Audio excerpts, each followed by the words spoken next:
There certainly is what I'm calling it now, Blue Virginia. I mean, this state has become so Democratic and so blue, and they're turning their people out like never before because they have a machine. People fail to realize is the Democratic Party of Virginia has an operation. Right now, they've got 8 full-time people. Their offices are located in the SunTrust building in downtown Richmond. Their chairman, Susan Swecker, works there full-time. They have a staff of 8 people. And come January, they're adding another 20 in the field. So they'll have 28 people as they get prepared for the 2019 state Senate and House of Delegate elections in Virginia.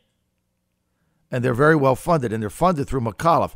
The McAuliffe legacy endures in Virginia through the Democratic Party of Virginia. They have a real party with get out the vote operations, sign up operations, registering operations, and they're strategically located in different parts of the states. The Republican Party, on the other hand, doesn't exist.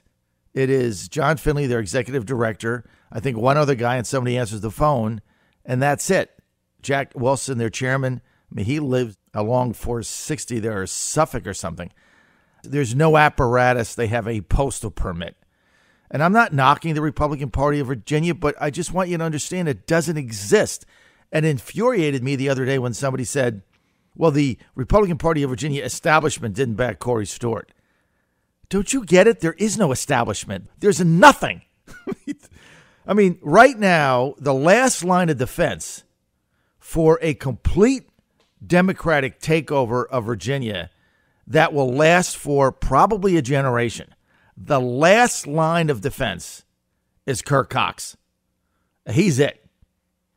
He's got to raise his own money. He's the Speaker of the House. He's got to raise his own money, and he's got to figure out how to save his slim one-seat majority in the House of Delegates. Then we don't even know what the redistricting is. I mean, he's got a yeoman's job ahead of him. I mean, Tommy Norman's retiring at some point. He doesn't have the energy. The Senate's gone. There's no way they hold it. No way. The Democrats are going to win the Senate. And if they win the House, it's over. Because you have to remember, just in fundraising alone, they've got all the statewide office holders, 2 U.S. senators, 7 out of 11 congresspeople, 7 of 11. So they have the governor, they have the attorney general, they have everything. So they have the ability to go out and do fundraisers and raise money, and the Republicans have no one. They have 4 congressmen and no statewide office holders, and they've lost 12 in a row. So this is not Jack's fault. I mean, he just took over, but he has an empty shell.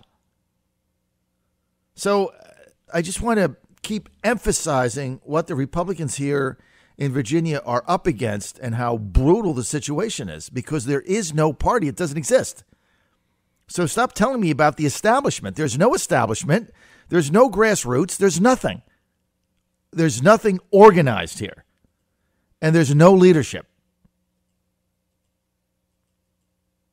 And I guess I should get off this topic, but I'm going to be blunt.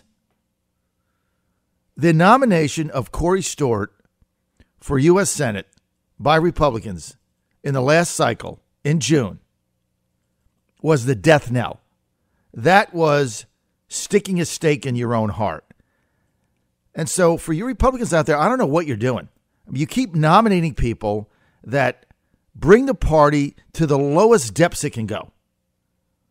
And I don't know if you feel good about that, like you just feel good walking out of the primary booth with a sticker on and you puff your chest out and say, yeah, I voted to kill the establishment.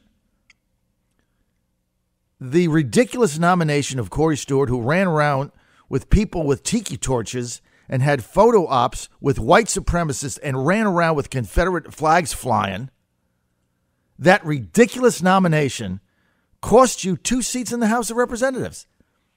Was that worth it? Ask yourself, was that worth it? I hope you found it was. And look, I'm not blaming anybody for this, but how many times are Republicans going to go down this path and keep nominating people that are a disaster, that drag everybody else down with them because of conventions or whatever else the state central wants? There's no leadership.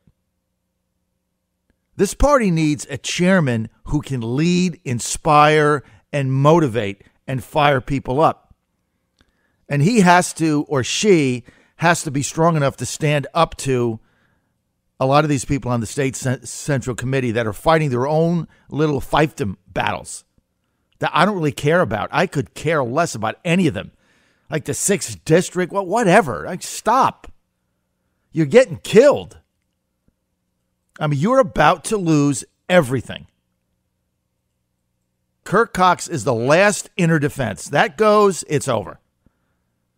Republicans will be a minority in the Commonwealth of Virginia for your lifetime. They will never win it back because they'll never raise the money. The only chance they have now is to raise money because Kirk Cox is still the speaker and he still has the ability to fundraise.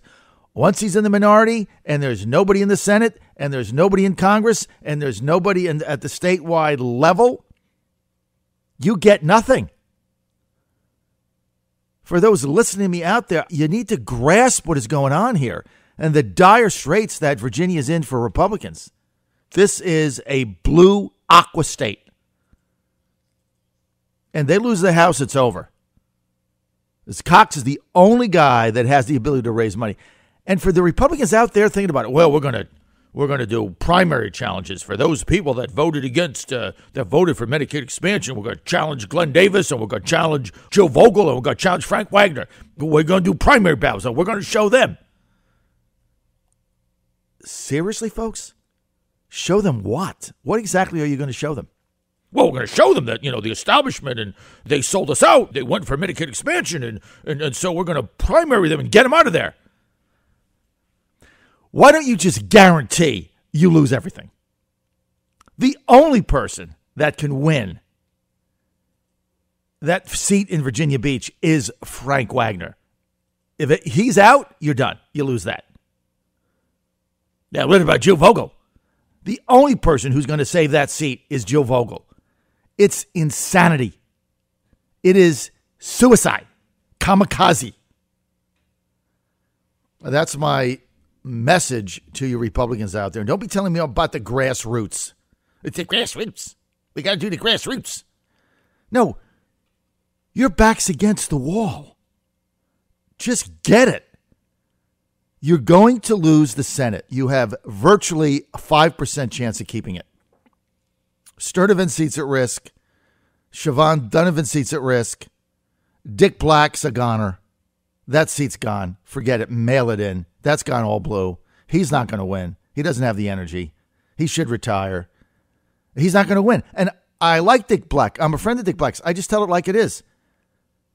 And I'm tired of the nonsense that is going on here. Reeves is going to have a challenge. And the two most vulnerable seats are Black and Sturtevant. And it's going to take a miracle to hold them. And all they need is one, and they have control because they have the lieutenant governorship. So they're going to win a seat. It's gone. All you have is the House. That's it. That goes. Katie bar the doors. It's over. Last line of defense. John Fredericks Radio Network. I'm not going to lie to you. And a lot of people criticized me for predicting that Barbara was going to win in the 10th. You know what? I talked to that campaign every day. They were convinced that they had a firewall. They were convinced that her brand was going to carry them over the top. They had internal polling up to the final day that had them up 1. Oh, it didn't work out. Each campaign that I go through, and I'm 60 years old, and I've been through a lot of these since Reagan 76 is when I started, when he got beat by Gerald Ford in Kansas City as a very young man. Now, I'm not a political operative. It's not the business I'm in. I've been in the media forever as an executive in different things. That was my first campaign I was involved in. And I worked for a lot of presidential candidates, from Reagan to Pat Buchanan to Jack Kemp to Steve Forbes on down. But you always try to learn something in every cycle. And I always go back and say, okay, what did I learn? What did I learn? I learned 2 things. The internal polling that the Republicans are doing is false, because they kept telling me what their internal polls were and how accurate they were, and they were all wrong. So I no longer trust that. just like I don't trust the fake polls. The Republican internal polls were no better. I mean, to say for months that Barbara was up by 1, she gets beat by 12, how's that math work? I mean, the Taylor people were telling me they were outside of the margin of error. They got swamped. So there's a new Democratic voter who's showing up that is on nobody's radar screen, just like the Trump voter in 2016 was on no one's radar screen. So polling here is very inaccurate all sides. That's one thing I learned. Here's the second thing I learned. Whining isn't a strategy. We had a lot of whining going on in Virginia by some candidates. A lot of whining. Whining is not a prescription to win an election. Here's the third thing I learned. Barbara Comstock is one of the toughest, most competitive, honorable woman that I've ever met in this cycle. And I was at odds with Barbara for a long time over her never Trumper attitude on a bunch of things. We reconciled somewhere along the way back in the spring. I went to her office, sat down with her. I apologized for being mean to her. We had a great conversation and went from there. But I learned during this campaign what an honorable woman Barbara is, because she got outspent. The district was becoming impossible to win.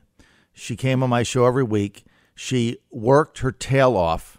She worked 19 hours a day, 7 days a week, tirelessly. And she did it with honor. And she never whined, and she never complained. And she really believed that she was going to win. And so she convinced me she was going to win. And I don't mind predicting it the wrong way, because she made a believer out of me. And her attitude, her positive, can do, I'm going to do this. She didn't blame anybody else. She didn't blame Trump. She didn't blame the district. She didn't blame the Democrats. She didn't get enough money. She didn't blame anybody. Never one time did she get on my show, and she came on every single week. Never one time did she come on and whine about $10 million or $15 million or $20 million or what the Democrats were doing, or, the slanderous ads against her. Not a peep out of her. She went to every event, and she's an honorable woman. And I don't know what she's going to do after this, but here's what I learned in this campaign. I learned to respect Barbara Comstock. I learned to respect her as a person, as a campaigner, as a representative, and as a woman with unboundless energy that believed in something, that took personal responsibility for everything that went on and never blamed anybody else. And never one time did I hear Barbara Comstock whine about money or anything else. She just worked. That's all she knows how to do. And it didn't turn out for Barbara. But we lost an honorable woman. And this is coming from someone that was at odds with her for a long time. I didn't back her in any of these races until the end. And so she taught me a lot. If you're going to lose with dignity and guns blazing. And that's what she did. She fought to the final minute. She never gave up. She never quit. She never whined. She never complained. And so I gained a tremendous amount of respect for her. And what I learned is that in politics, if you're in a tough situation, you just keep fighting. And you do it the right way. And even if you do lose, you lose with honor. And you don't have to stick your head between your legs or your tail or whatever one does and slink away. Barbara fought a good fight, and she taught me a lot. And I thank Barbara Comstock for that.